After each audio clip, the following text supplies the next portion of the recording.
E75 ने समाधान के बारे में सोचते हुए अपना दिमाग खपाया। वह वॉइड एल्गोरिदम पर भरोसा नहीं कर सकता था। वह वास्तव में अकेले अपनी तकनीकों पर भरोसा नहीं कर सकता था। उनके भौतिक पैरामीटर समान थे। हुश, रूई बड़ी मुश्किल से एक हमले से बच पाए। यदि दूसरी परिकल्पना सही है तो एकमात्र अंतर मन में है जो मानसिक शरीरों को नियंत्रित कर रहा है। अगर ऐसा था तो रूई को बहुत अच्छी तरह से सामरिक लाभ हो सकता था। अगर नहीं तो वह यथोचित रूप से आश्वस्त हो सकता था कि पहली परिकल्पना सत्य थी। आखिर क्या संभावना थी कि जिस सिम्बायोट को वास्तव में बुद्धिमान या वास्तव में संवेदनशील नहीं माना जाता था, उसके पास सामरिक बुद्धिमत्ता का वही स्तर था जो उसके पास था।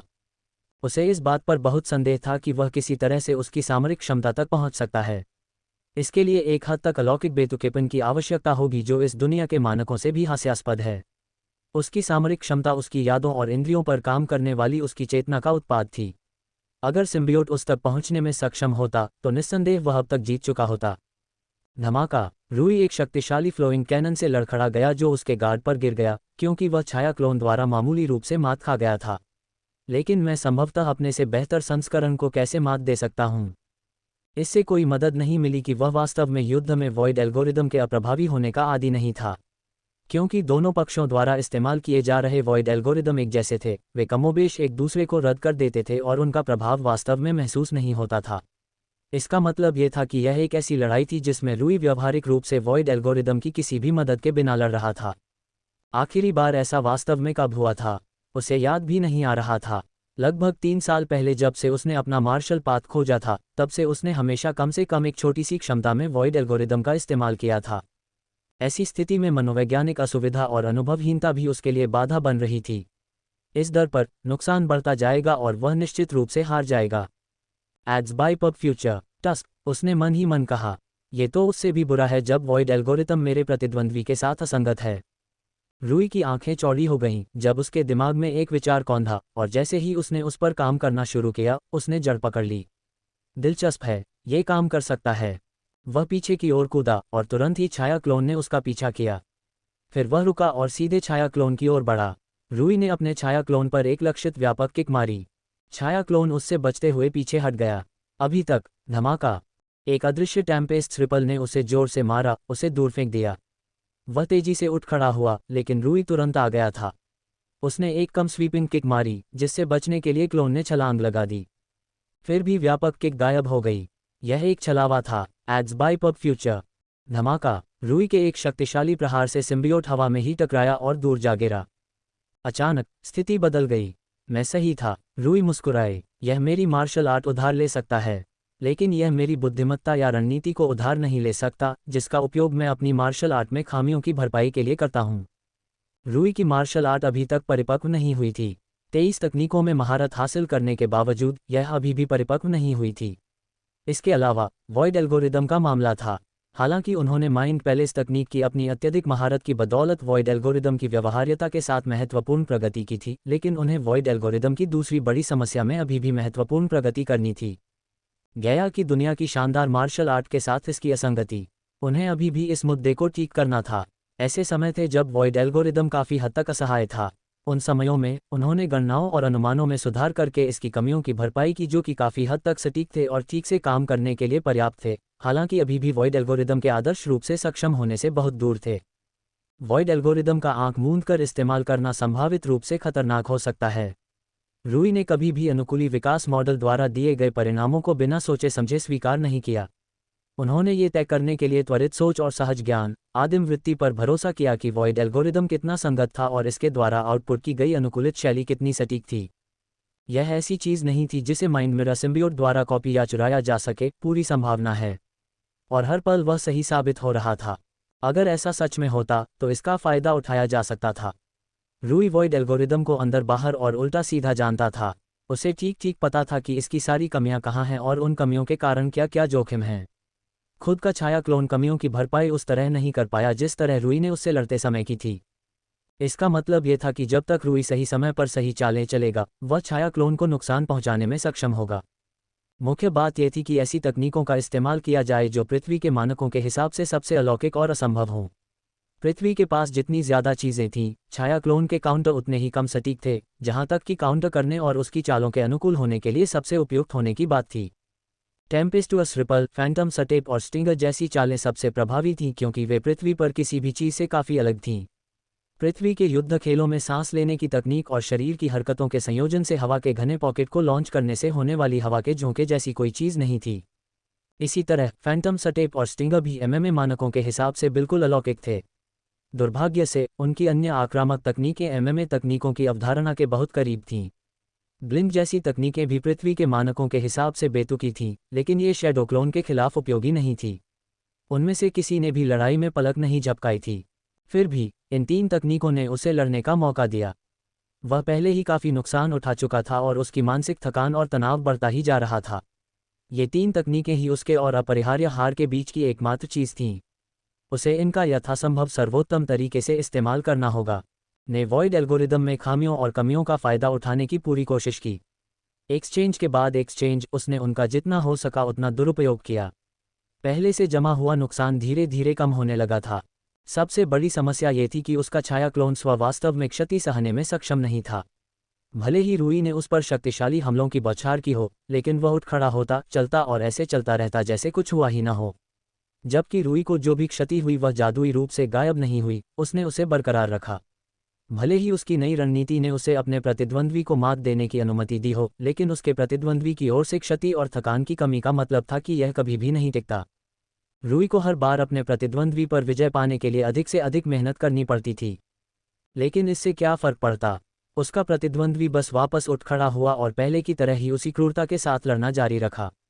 रूई का मुकाबला लगातार सुस्त होता जा रहा था। समय बीतने के साथ यह समस्या और भी बढ़ती गई। धमाका! रूई ने मुंह बनाया जब एक शक्तिशाली बहती तोप ने उसे दूर फेंक दिया।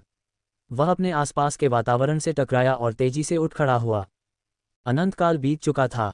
उसे ऐसा लग रहा था मानो वह इस अंतहीन लड़ाई से पागल हो रहा है। उसका खून बह रहा था और वह थकावट के कारण जोर जोर से सांसें ले रहा था। उसे लगा कि उसका मानसिक शरीर थकान के कारण शिथिल हो रहा है। फिर भी उन्होंने हार नहीं मानी। उसने अपने शैडो क्लोन से आने वाले हमले को पकड़ लिया, उसे दूर फेंकने के लिए फ्लो फ्लक्स का इस्तेमाल किया। उसने एक टेम्पेस्टियस रिपल लॉन्च किया जिससे उसका शैडो क्लोन हवा के झोंके से नष्ट हो गया। उसका शैडो क्लोन तेजी से ठीक हो गया और दूसरा हमला शुरू कर दिया। धमाका! रूई ने मुंह बनाया जब हमला उसके पेट पर हुआ। वह सुरक्षित था। प्यू! पबफ्यूचर द्वारा विज्ञापन। स्टिंगर ने उसके क्लोन के सिर पर जोरदार प्रहार किया। फिर भी रूई ने अपना काम पूरा नहीं किया। उसने हमलों की एक ऐसी बौछार शुरू की जो वॉइड एल्गोरिदम की खामियों और कमियों को दरकिनार कर देती थी। धमाका! अंतिम हमला छाया क्लोन पर हुआ जिससे वह दूर जा गिरा। रूई थककर जमीन पर गिर पड़ा। उसके मानसिक शरीर का हर हिस्सा दर्द में था। वह मुश्किल से हिल पा रहा था और सांस लेने के लिए हौंफ रहा था। हूश! छाया क्लोन आ गया था और उसने रूई पर शक्तिशाली हमला कर दिया था। अरे, क्या इसका अंत ऐसे ही होगा? उसने गार्ड लगाने के लिए संघर्ष किया। इस हमले ने उनके आसपास की दुनिया को अपनी ताकत से विकृत कर दिया। रूई को छाया क्लोन की ओर से जल्दबाजी और घबराहट का हल्का सा संकेत महसूस हो रहा था। मानो उसके पास कोई समय ही नहीं बचा है। हमला बस उस पर ही होने वाला था। रूई ने अपने दांत पीस लिए थे और सिर झुकाकर इस झटके से बचने की कोशिश कर रहा था। ... कुछ नहीं हुआ। पबफ्यूचर द्वारा विज्ञापन। हाँ, उसकी भौहें उलझन में सिकुड़ गईं। उसने अपना सिर उठाया और पीछे की ओर छलांग लगाए। वहाँ कुछ भी नहीं था। उसने संदेह से चारों ओर देखा। वह कहाँ गया? फिर यह भ्रामक कार्य ध्वस्त हो गया क्योंकि अंधकार ने पुनः उसकी इंद्रियों को घेर लिया। उसने अपनी आंखें खोलीं। उसके चेहरे पर हैरानी का भाव उभर आया जब ऑपरेशन रूम की जानी पहचानी सफ़ेद छत, डॉक्टर हीला और उसकी देखभाल कर रही नर्सों का एक समूह उसके सामने आया। प्रशिक्षु क्वारियर, उसने पूछा और उसकी आंखों में टॉर्च की रोशनी डाली। छात्र प्रतिक्रियात्मक होते हैं। प्रशिक्षु क्वारियर, क्या तुम ठीक महसूस कर रहे हो? मैं वापस आ गया हूँ। वह खुशी और उल्लास से बोला। बधाई हो, डॉक्टर हीला ने उससे कहा। प्रक्रिया सफल रही। आपने मानसिक नियंत्रण के चरण का सफलतापूर्वक विरोध किया। रूई को पहले से कहीं अधिक थकान महसूस हुई। हम ये सुनिश्चित करने के लिए कुछ परीक्षण करेंगे कि यह सही है या नहीं। जब उसने खर्राटों की आवाज़ सुनी तो वह रुक गई। वह वहीं सो गया था। उसकी पलकें बहुत भारी थीं और उसका दिमाग इतना थका हुआ था कि वह जागने की कोशिश भी नहीं कर सकता था, जबकि उसे यह पुष्टि हो चुकी थी कि वह सुरक्षित है। उसे एक भी सपना नहीं आया क्योंकि उसका दिमाग चुपचाप सो गया था और उसे बहुत ज़रूरी आराम मिल रहा था। बाद में जब वह उठा तो उसे पहले से कहीं ज़्यादा ताजगी महसूस हुई। इतनी स्फूर्ति तो औषधियों से भी नहीं मिलती। वह धीरे से अपने बिस्तर से उठा, फिर इधर उधर देखने लगा। वेब से जर्गनेट द्वारा संचालित मेघन मार्कल का नवीनतम उत्पाद दर्शाता है कि वह कितनी बेपरवाह हैं। डोनाल्ड ट्रंप के दैनिक आहार को संभाल पाना बहुत मुश्किल है। मुझे दूसरे कमरे में ले जाया गया है। वह सोच में पड़ गया, तभी एक नर्स उसके कमरे में आई और उसने देखा कि वह जाग रहा है। प्रशिक्षु क्वारिया, आप कैसा महसूस कर रहे हैं? उसने पूछा। बहुत बढ़िया, उसने जवाब दिया। मैं कितनी देर तक सोता रहा? 14 घंटे, उसने जवाब दिया। अविश्वसनीय रूप से कठिन 10 मिनट के बाद आपके दिमाग को बहुत ज़्यादा आराम की ज़रूरत थी। हमने आपके शरीर में लगातार अत्यधिक पौष्टिक और उपचारात्मक औषधियों का इंजेक्शन लगाया है जो आपके मस्तिष्क और मन को स्वाभाविक रूप से ठीक होने में मदद करेगा। मैं समझ गया, उसने कुछ कहने से पहले फुसफुसाया। रुको, 10 मिनट, तुम्हारा मतलब है कि बॉन्डिंग प्रक्रिया 10 मिनट तक चली? सही है, उसने जवाब दिया। रूई ने असमंजस में आंखें सिकोड़ लीं। समय का उसका बोध शायद बहुत गड़बड़ा गया होगा। वह लड़ाई कम से कम कई दिनों तक चली थी। ये सोचना कि यह सब वास्तव में 10 मिनट से अधिक समय में हुआ था। डॉक्टर हीला को आपके जागने की सूचना दे दी गई है। वह थोड़ी देर में यहाँ आ जाएंगी, नज ने बताया। क्या आप कुछ लेंगे? एक गिलास पानी। रूई ने विचार में डूबे हुए बिना सोचे समझे सिर हिलाया। कृपया करो। कुछ ही देर में डॉक्टर हीला मुस्कुराते हुए उसके कमरे में दाखिल हुईं। मैंने सुना कि तुम जाग गए हो। अच्छा लग रहा है। हाँ, मेरी उम्मीद से कहीं बेहतर। यह अच्छी खबर है। उसने सिर हिलाया। हमने कुछ परीक्षण किए और कोई असामान्यता नहीं है। द्वितीयक मस्तिष्क अभी भी निष्क्रिय है, अपनी परिस्थितियों के अनुकूल ढल रहा है। जल्द ही ये सक्रिय हो जाएगा और आप इसे महसूस कर पाएंगे। यह अनुशंसा की जाती है कि आप कम से कम कुछ दिनों तक इसके साथ प्रशिक्षण शुरू न करें। आपका दिमाग अभी भी ठीक नहीं हुआ है और एक बार जब आप प्रशिक्षण शुरू करते हैं और मस्तिष्क के बीच सूचना के आदान प्रदान का प्रवाह बढ़ जाता है तो यह आपके मस्तिष्क को सामान्य से अधिक तनाव देगा। रूई ने सिर हिलाया। हाँ, मैं करूंगी। डॉक्टर द्वारा कुछ निर्देश देने और कुछ प्रश्नों के उत्तर देने के बाद बातचीत शीघ्र ही समाप्त हो गई। कल कुछ और निगरानी के बाद आपको छुट्टी दे दी जाएगी। जितना संभव हो सके आराम करें, किसी भी तरह से अपने दिमाग पर दबाव न डालें। रूई ने सिर हिलाकर उसे अलविदा कहा और कमरे से बाहर चली गई। उसने अपनी आंखें बंद कर लीं, अपना ध्यान अपने अंदर लगा लिया। जब उसे लगा कि कोई सुप्त सत्ता उससे जुड़ी हुई है तो वह चौंक गया। यह द्वितीयक मस्तिष्क है। वह आश्चर्य से बुदबुदाया, बस उसका अवलोकन करता रहा और उसे बेहतर ढंग से समझने का प्रयास करता रहा। ऐसा नहीं लगता कि यह उसी तरह सचेत है जिस तरह मेरा मस्तिष्क है, उसने सोचा। यहाँ तक कि इसका मानसिक नियंत्रण भी कुछ ऐसा नहीं था जो सिम्बियोट जानबूझकर कर रहा था, बल्कि यह कुछ ऐसा था जो उसकी जैविक प्रोग्रामिंग का हिस्सा था। यह उस जानकारी से मेल खाता है जो उसने इसके बारे में सीखी थी। जैसे जैसे समय बीतता गया, निष्क्रिय मस्तिष्क में अधिक से अधिक सक्रियता दिखने लगी। वह अतिरिक्त मस्तिष्क क्षमता पर महारत हासिल करने की संभावना से उत्साहित महसूस कर रहा था। हालांकि यह ऐसा कुछ नहीं था जो जल्दी से किया जा सकता था। सिम्बियोट को ग्रेड 10 की कठिनाई एक कारण से थी, और वह कारण केवल सिम्बियोट द्वारा मानसिक रूप से नियंत्रित किए जाने के जोखिम के कारण नहीं था। वर्तमान में मस्तिष्क एक खाली स्लेट था। न्यूरॉन्स अकेले उनके तत्काल उपयोग के लिए पर्याप्त नहीं थे। ये ऑपरेटिंग सिस्टम के बिना एक कंप्यूटर की तरह था। कुछ प्रशिक्षण तकनीकें थीं जिनसे उसे गुजरना होगा, और इस प्रशिक्षण सत्र में उसे गुजरने की योजना बनाई गई थी। माइंड मिरर सिम्बियोट से जुड़ी सिर्फ एक ही ट्रेनिंग तकनीक थी। इसे मेंटल एम्बेड ट्रेनिंग तकनीक कहा जाता था। हालांकि यह सिर्फ एक ही थी, लेकिन यह अकेले ही इतनी बहुमुखी थी कि उपयोगकर्ता कई काम कर सकता था। इससे उपयोगकर्ता को द्वितीयक मस्तिष्क में विचार पैटर्न को एम्बेड करने की अनुमति मिली। इन विचारों को चेतन विचारों तक सीमित रखने की आवश्यकता नहीं थी, वे अवचेतन तंत्रिका संबंधी पैटर्न भी हो सकते थे। यह अनिवार्य रूप से उपयोगकर्ता को माइंड मिरर सिम्बियोट को प्रोग्राम करने की अनुमति देता है जैसे कि यह एक कंप्यूटर था। माइंड मिरर सिम्बियोट को उपयोगकर्ता को युद्ध में सहायता करने के लिए मानसिक एम्बेड प्रशिक्षण तकनीक का उपयोग करके अपने सभी युद्ध विचार पैटर्न को द्वितीयक मस्तिष्क में एम्बेड करना आवश्यक था। पब फ्यूचर द्वारा विज्ञापन। एक बार जब यह सफलतापूर्वक पूरा हो जाता है तो द्वितीयक मस्तिष्क रूई के मुख्य मस्तिष्क के समान ही कार्य करने में सक्षम हो जाएगा जहां तक युद्ध प्रसंस्करण की बात है। ऐसा करके ये रूई को युद्ध में सहायता करने में सक्षम होगा। दो मस्तिष्कों द्वारा डेटा को संसाधित करने से उसकी युद्ध मानसिक प्रसंस्करण में जबरदस्त वृद्धि होगी। अनिवार्य रूप से द्वितीयक मस्तिष्क का प्राथमिक उद्देश्य मुख्य मस्तिष्क के समानांतर प्रोसेसर के रूप में कार्य करना था, जो सभी संज्ञानात्मक और तंत्रिका संबंधी प्रक्रियाओं में सहायता करता था। ये सभी मानसिक मापदंडों जैसे कि युद्ध संज्ञान, स्थानिक जागरूकता, प्रतिक्रिया गति, प्रतिवर्ती गति, गतिज दृष्टि और युद्ध के लिए महत्वपूर्ण अन्य ऐसी घटनाओं को बढ़ावा देगा। ये बढ़ावा रूई के मानसिक मापदंडों को प्रशिक्षु क्षेत्र की सीमाओं से कहीं आगे ले जाएगा। उन्हें दृढ़ता से संदेह था कि वे इस बुनियादी प्रयोग के साथ ही सभी मानसिक मापदंडों के आधार पर अर्ध स्क्वायर स्तर तक पहुंच सकते हैं। इसे और भी कई तरीकों से लागू किया जा सकता था। आखिरकार मेंटल एम्बेड तकनीक एक ऐसी तकनीक थी जो उपयोगकर्ता को सचेत विचार पैटर्न को भी एम्बेड करने की अनुमति देती थी। इसका मतलब है कि मैं वॉइड एल्गोरिदम और अपने माइंड पैलेस को सेकेंडरी ब्रेन में भी एम्बेड कर सकता हूं। रूई मुस्कुराया, प्रशिक्षण शुरू करने के लिए उत्सुक। फिर भी साथ ही वह इसे बहुत जल्दी पूरा नहीं करना चाहता था। माइंड मिरर सिम्बायोट का मानसिक बोझ सेकेंडरी ब्रेन में सफलतापूर्वक मानसिक एम्बेड पूरा होने के बाद ही आया।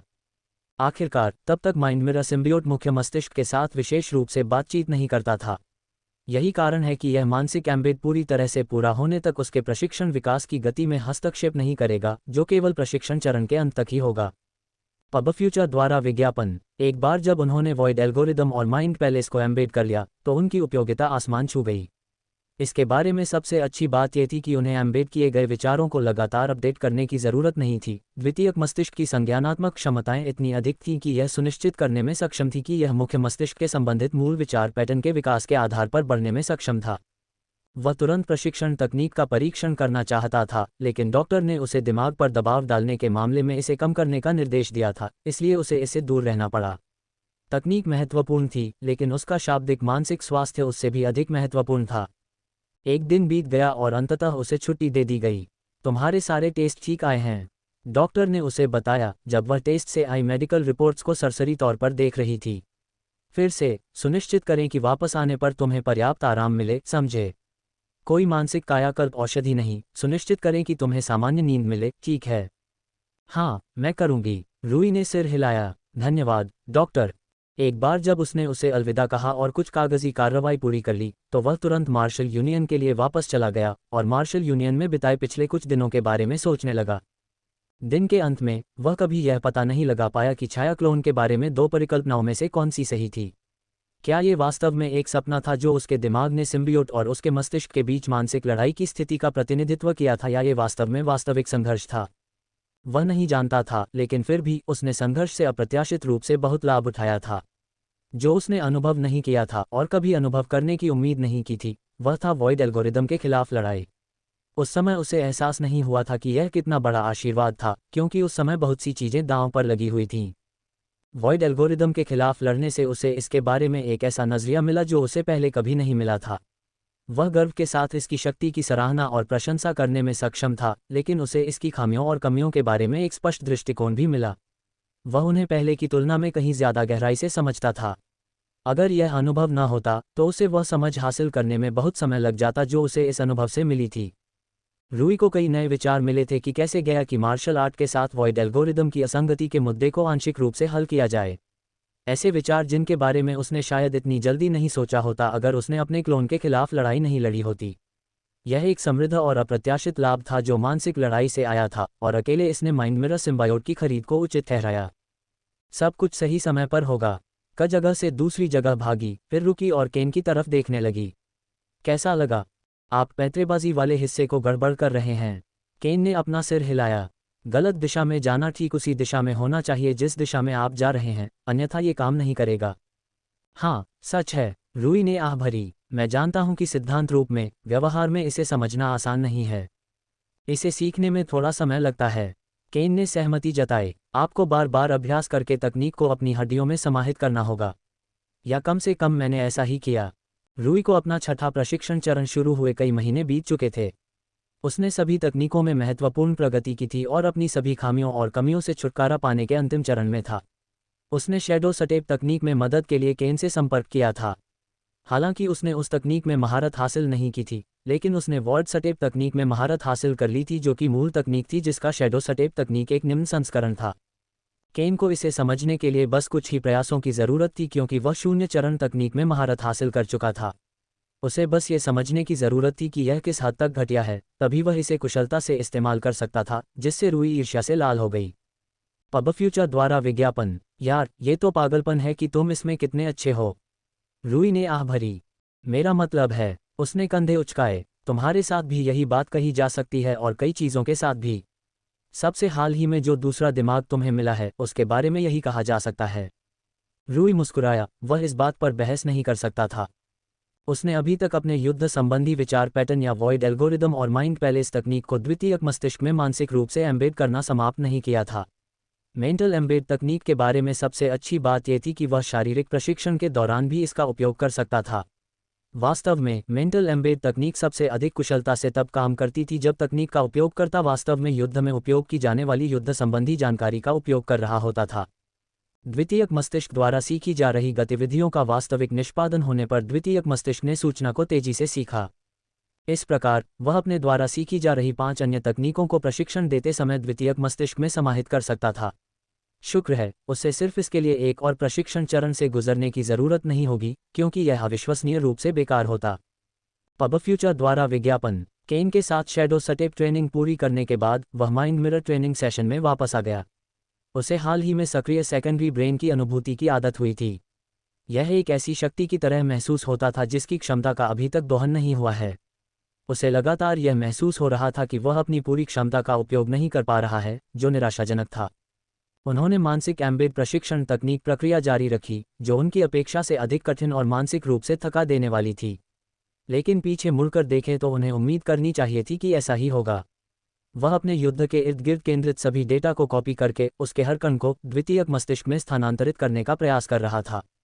द्वितीयक मस्तिष्क में एम्बेड किए जाने वाले डेटा और सूचना का आकार बहुत बड़ा था। हालांकि मानसिक एम्बेड तकनीक किसी भी तरह से कमज़ोर नहीं थी, फिर भी इसमें बहुत ज़्यादा समय और प्रयास लगा। अच्छी खबर यह थी कि वह इस तकनीक के साथ असाधारण रूप से संगत था, जैसा कि पहले कभी नहीं था। ये वास्तव में शुरू में काफ़ी आश्चर्यजनक था, लेकिन ये समझ में आया। उसके उन्नत दिमाग के साथ साथ मानसिक कायाकल्प औषधियों के कारण बिना किसी ब्रेक के लगातार तकनीक का उपयोग करने से प्राप्त संचित एकाग्रता ने उसे असाधारण दक्षता के साथ मानसिक एम्बेड तकनीक का उपयोग करने की अनुमति दी। इससे उसे वह काम कुछ ही महीनों में करने में मदद मिली जो अन्यथा सालों की कठिन परीक्षा बन जाता। रूई को खुशी थी कि उसने इस तकनीक में जल्द ही महारत हासिल करने का फैसला किया, क्योंकि जल्दी महारत हासिल करने से उसे मानसिक एम्बेड तकनीक के माध्यम से भविष्य की जानकारी को स्वचालित रूप से द्वितीयक मस्तिष्क में स्थानांतरित करने की अनुमति मिली।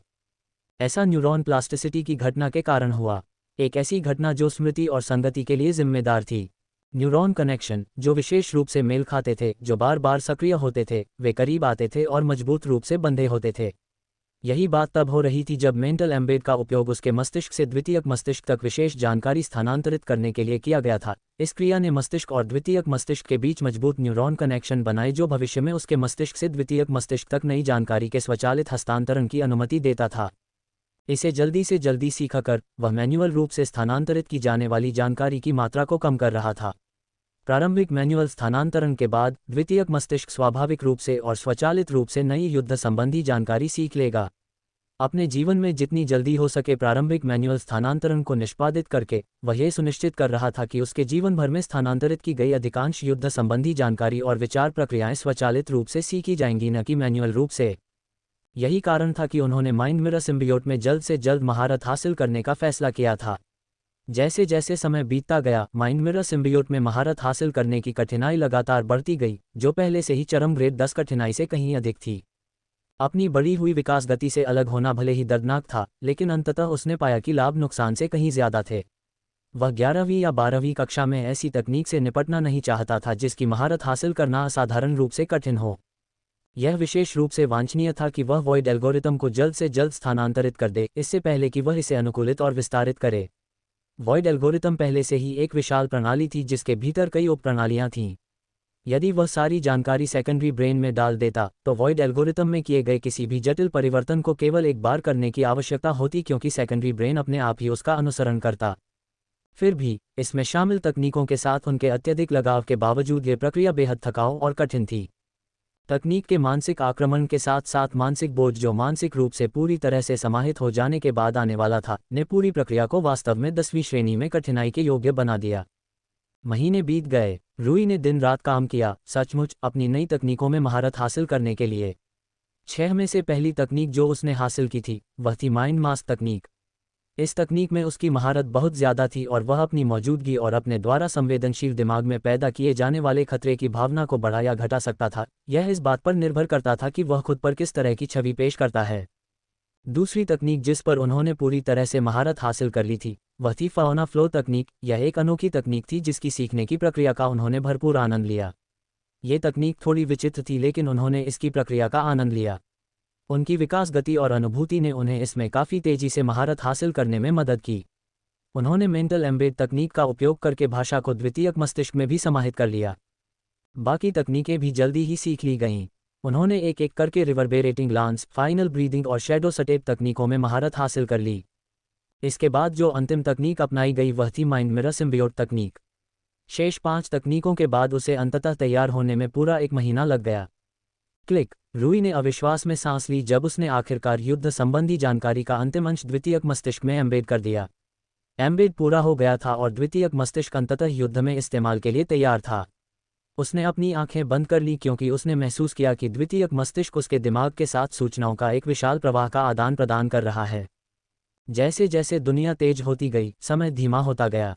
ऐसा लगा जैसे किसी ने वीडियो की प्लेइंग स्पीड कम कर दी हो। सेकेंडरी ब्रेन में सेंसरी प्रोसेसिंग न्यूरोलॉजिकल प्रोटोकॉल लगा हुआ था। इसने अपने दिमाग के साथ साथ सूचनाओं को प्रोसेस किया जिससे बहुत जल्दी बेहतर नतीजे मिले। तो माइंड मिरर सिम्बियोट यही करता है। रूई ने जोर से बुदबुदाया और अपने हाथों को अपने चेहरे पर ले आया। उसकी आंखें आश्चर्य से चौड़ी हो गईं जब उसने महसूस किया कि वह अपनी ही आवाज़ सुन रहा था और अपने ही हाथों को धीमी गति में देख रहा था। मैं समझता हूँ, क्योंकि मेरी संज्ञान गति बढ़ गई है जबकि मेरी शारीरिक गति कम हो गई है, यहाँ तक कि मेरा अपना शरीर भी मुझे धीमा लगता है। उसे एहसास हुआ। पब फ्यूचर द्वारा विज्ञापन। उन्होंने अपनी आंखें बंद कर लीं और प्राइमोडियल इंस्टिंक्ट और सिस्मिक मैपिंग तकनीकों को लागू किया। उनके दिमाग में सिस्मिक मैपिंग भी धीमी हो गई थी, आने वाली भूकंपीय विकिरण की आवृत्ति कम थी। यह उनकी भविष्यवाणी के भीतर था। जो बात उनके अनुमान से थोड़ी अलग थी वह ये थी कि आदिम वृत्ति द्वितीयक मस्तिष्क के साथ किस तरह से बातचीत करती है। आदिम वृत्ति केवल खतरे और जोखिम की सहज अवचेतन भावना थी जिसे अत्यंत उच्च स्तर तक प्रशिक्षित किया गया था। यह उनकी अपेक्षा से कहीं बेहतर तरीके से काम करती है। आदिम वृत्ति की समझ अधिक सटीक और सटीक हो गई थी, या कम से कम रूई को ऐसा ही महसूस हुआ। पहले ये केवल अस्पष्ट भावनाओं तक सीमित थी, लेकिन अब रूई को लग रहा था कि यह खतरों और जोखिमों के बारे में अधिक ठोस जानकारी थी। यार, मुझे आश्चर्य है कि वॉइड एल्गोरिथम अब कैसा है, उसने उत्साहित मुस्कान के साथ कहा। मुझे इसे तुरंत परखना होगा। समस्या ये थी कि उसे वॉइड एल्गोरिथम का परीक्षण करने के लिए एक प्रतिद्वंद्वी की आवश्यकता थी, लेकिन यह इस स्तर पर पहले से ही एक बड़ी समस्या बन गई थी। मैं बहुत ताकतवर हूँ, उसने बड़बड़ाते हुए कहा। वह अपने दोस्तों से पहले से ही काफ़ी ताकतवर था, जो उसके आखिरी प्रशिक्षण चरण से पहले ही खुद बेहद शक्तिशाली मार्शल आर्टिस्ट थे। अपने वर्तमान स्तर पर, यहाँ तक कि ग्रेड 10 के अन्य मार्शल आर्टिस्ट भी अब उसके लिए कोई खतरा नहीं थे। फिर स्क्वायर कायरी, उसने आश्चर्य से सिर हिलाया। मेरे पास स्क्वायर कायरी के लिए पहले से ही एक पूर्वानुमान मॉडल है। माइंड मिरर सिम्बियोट में महारत हासिल करने के लिए उसने सबसे पहले इसलिए चुना था क्योंकि यह एक सिम्बियोट था जो उसे पूर्वानुमान मॉडल बनाने की प्रक्रिया को तेज करने की अनुमति देता था। अगर वह द्वितीयक मस्तिष्क की बदौलत पूर्वानुमान मॉडल बनाने की गति में वास्तविक वृद्धि का परीक्षण करना चाहता था तो उसे किसी ऐसे व्यक्ति से लड़ना होगा जिसके पास पूर्वानुमान मॉडल नहीं था। जब वह कायरी के खिलाफ लड़े थे तब उन्होंने पहले ही एक संगठन बना लिया था, इसलिए वह अपने उद्देश्यों के लिए नहीं लड़ सके। पब फ्यूचर द्वारा विज्ञापन। अगर स्क्वायर कायरी नहीं तो मुझे लगता है कि मुझे स्क्वायर डायलन से ही काम चलाना पड़ेगा, रूई ने बड़बड़ाते हुए कहा। आदर्श रूप से वह एक ऑलराउंडर से लड़ना पसंद करता क्योंकि वे वॉइड एल्गोरिदम के लिए सबसे कठिन थे, लेकिन अफसोस कायरी अकादमी में युद्ध प्रशिक्षण स्क्वायर प्रशिक्षक के रूप में एकमात्र ऑलराउंडर मार्शल आर्टिस्ट था। उसने कोई समय बर्बाद नहीं किया, तुरंत आक्रामक प्रशिक्षण सुविधा की ओर जाने का फैसला किया।